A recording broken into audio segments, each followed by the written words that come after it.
Good afternoon. Regulation affects all of us. Our team will go through the key regulatory trends in the industry at the moment and talk to you how you can position your business to take advantage of these and benefit from regulation and protectionism. Government intervention is typically seen to have a negative impact on business. It distorts the market efficiency and hampers flexibility, thus undermining the fundamental purpose of markets as being the most efficient way to allocate scarce resources. So why do governments intervene? They do so for a variety of reasons, including preventing foreign competitors from entering their market and owning significant stakes in their domestic companies, or securing local jobs, or even protecting the environment. And the costs of regulatory non-compliance can be significant. Some notable examples have been fines ranging up to $13 billion for regulatory non-compliance. In some cases, up to 74% of annual revenues have been paid to regulators for non-compliance. Similarly, the regulatory landscape is becoming so complicated that multinational companies are struggling to keep track of the laws around the world. A notable example is Sony. They overlooked a Dutch regulation on cadmium content within electronics, which prevented them selling their PlayStation console in the peak Christmas period, thus losing 110 million euros. The key trends we see in this space are an increasing global reach of regulators, especially US regulators, who are exerting their influence around the globe. And also record-breaking settlement amounts, which indicate that you can lose a lot more in court than you can ever win back in the market.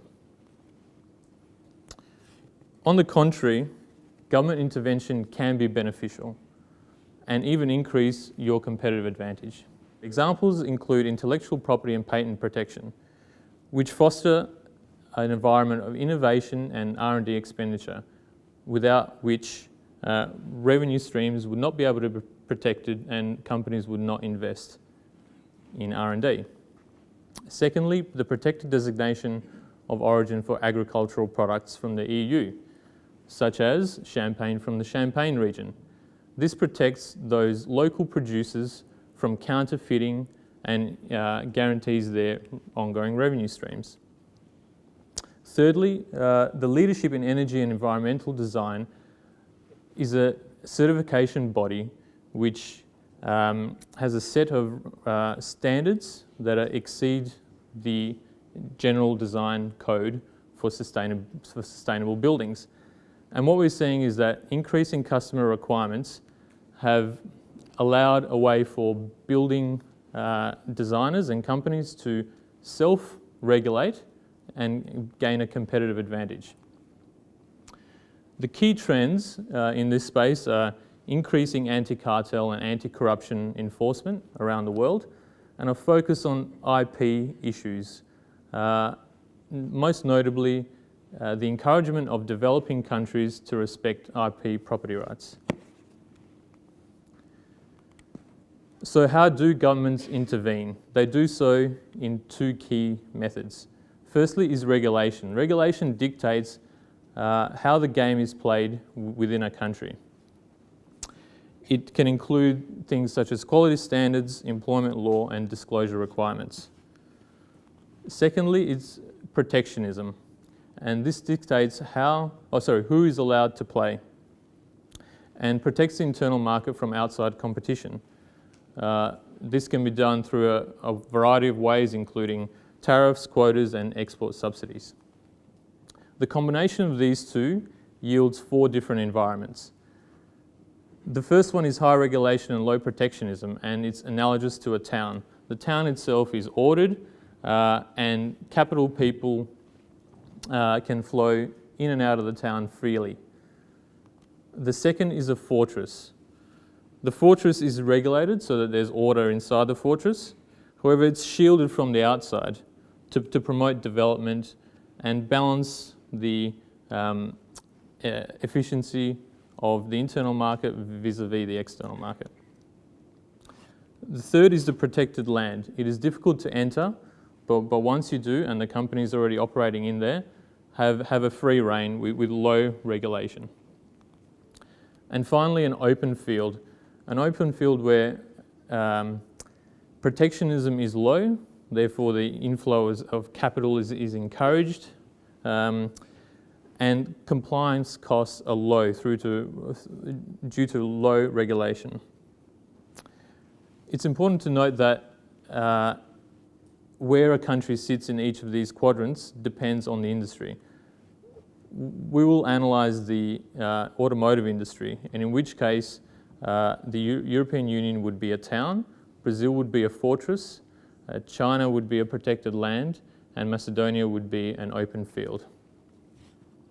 And I'd like to invite Clement to share a bit more on this topic with you. Thank you, Alex. So we just have identified a frame that can be divided in 4 different quadrants, depending on the level of the regulation that is in place, and also about the protectionism that is in place. The first one that we have identified is Europe. Europe we have identified as a town. It's like an area where it's easy to come, to do business, to compete versus existing companies, but to do so, to be able to go to the market, you have to respect a certain set of regulation. All this, if you don't comply with them, you cannot come and install your business. As such, from an automotive perspective standpoint, the European market is the most demanding one. You have the highest or the most demanding rules related to safety. You have the most demanding rules related to pollution, CO2 emission, and recycling. So the standards are very high. At the same time, it's a very competitive environment. You have companies coming from US or from Japan that are able to come to compete with your local players. In Europe, you can find companies such as Toyota, Honda, or Nissan, but also companies such as Chrysler or General Motors that are coming to Europe. While if you go to US or if you go to Japan, you will mainly see the local players. As such, how does this kind of regulation is impacting your company? You will consider initially that the regulation is a burden for you to do the business, for your capacity to do business easily. But over the time, as you invest, as you put some research, some development, your capacities and your capabilities are increasing. You are improving your technology. This technology or this regulation allow you, in fact, to set up 2 ways. You should be able to leverage it in 2 ways to protect yourself. First of all, you are able to set up some barrier to protect you against new entrants in the market. A good example is General Motors in Europe. 10 years ago, they tried to set up Chevrolet in Europe. They managed, but nowadays, the company is not in Europe anymore. It's just because the bar to entry, the ticket to enter the European market was just too expensive. On the other side, you have also the technology that you gain from it. As you develop your technology, you can leverage it to develop or to differentiate yourself versus your competitors. And you should be able to leverage this or to roll out these competencies across the world. Another quadrant that was identified was Brazil.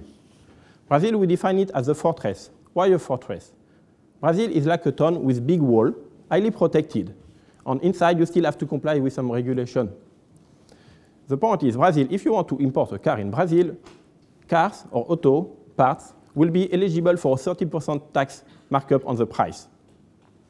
Moreover, on top of that, you have the local tax that will apply to the product. As such, companies, when they go to Brazil, they have to set up local facility, local production capacities to be able to serve the market.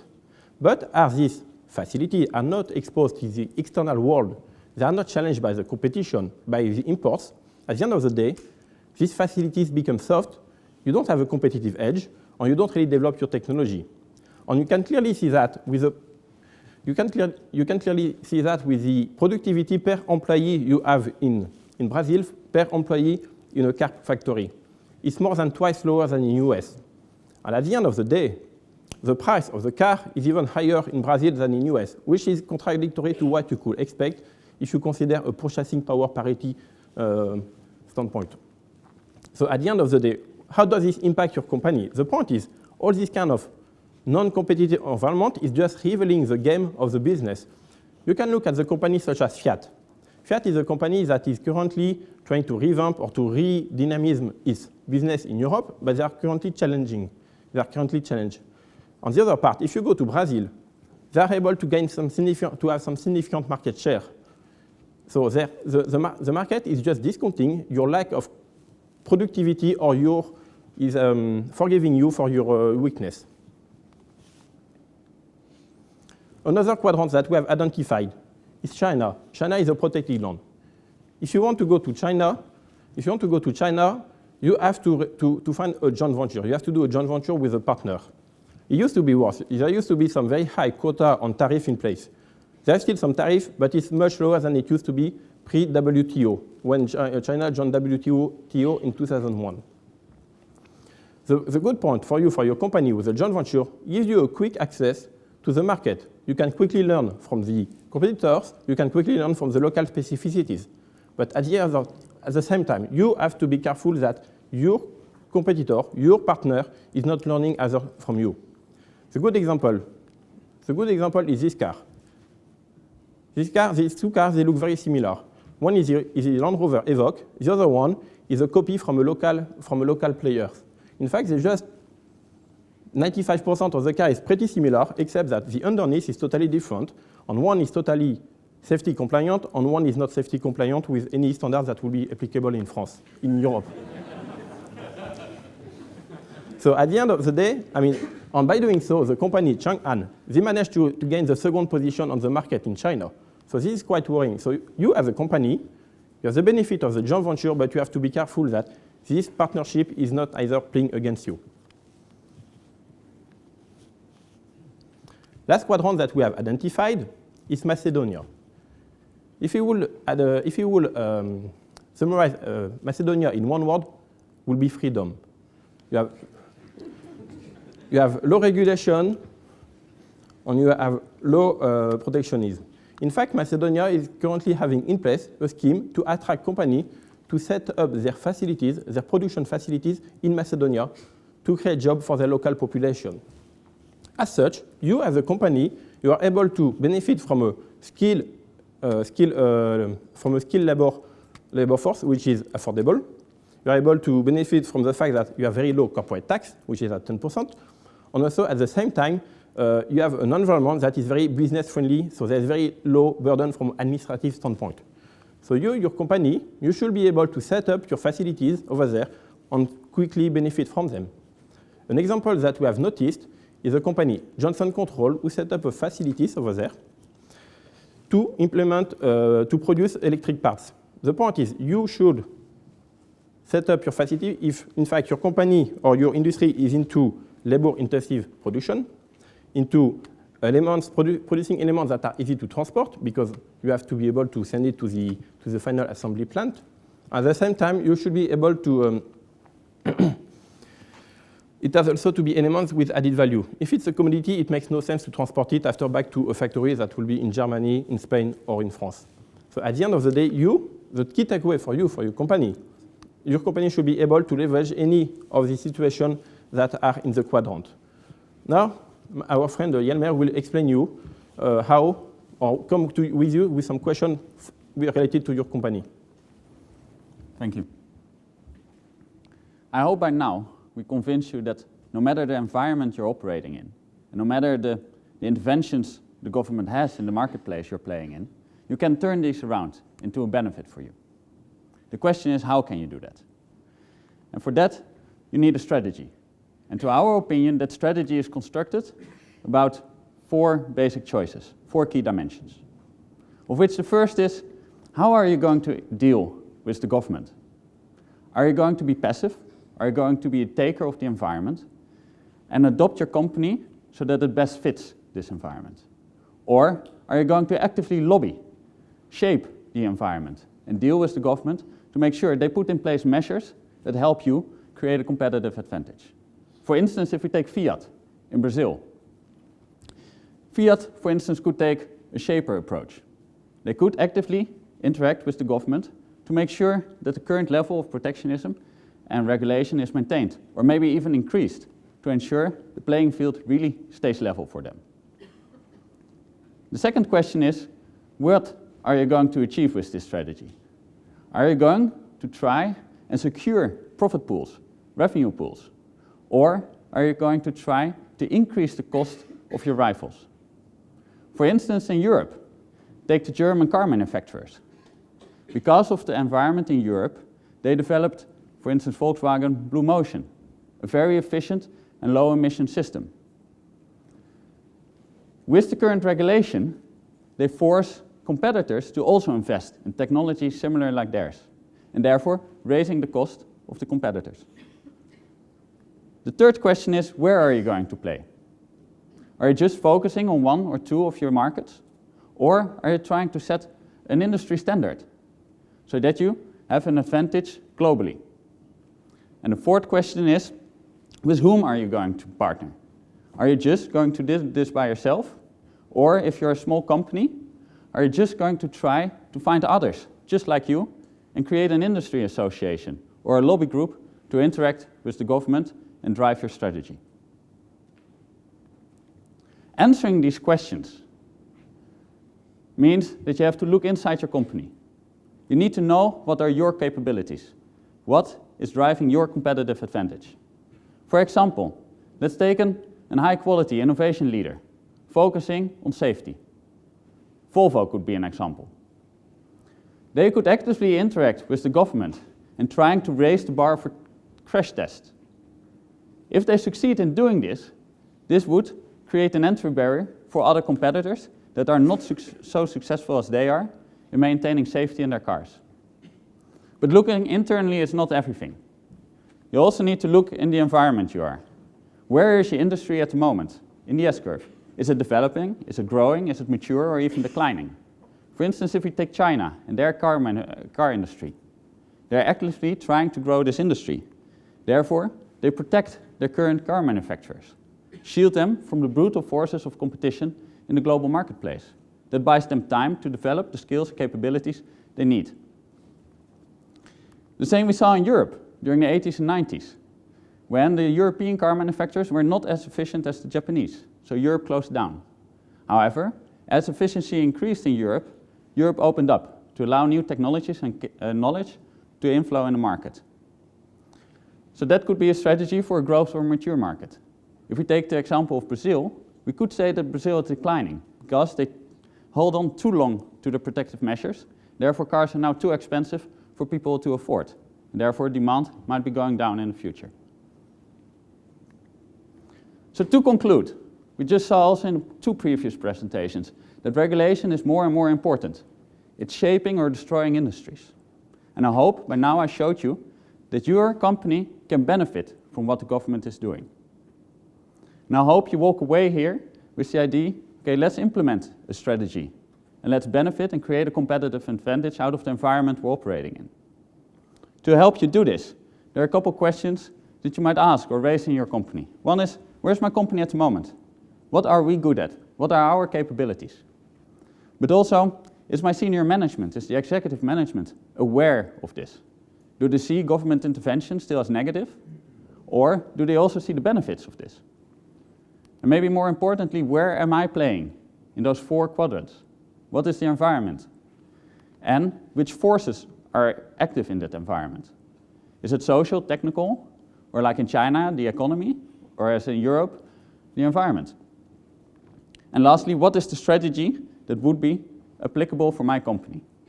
This process probably gives you a lot of options, but strategy is also making choices. So we suggest that you pick 1, 2, maximum 3 points to focus on. We call them your must-shape battles. So the battles you must win in your environment to create a competitive advantage out of it. I hope we opened your eyes today to see that governments and the way they interact in your marketplace is not always negative. And there are some companies that use this to their benefit. So I would like now to open the discussion and take your questions. Thank you.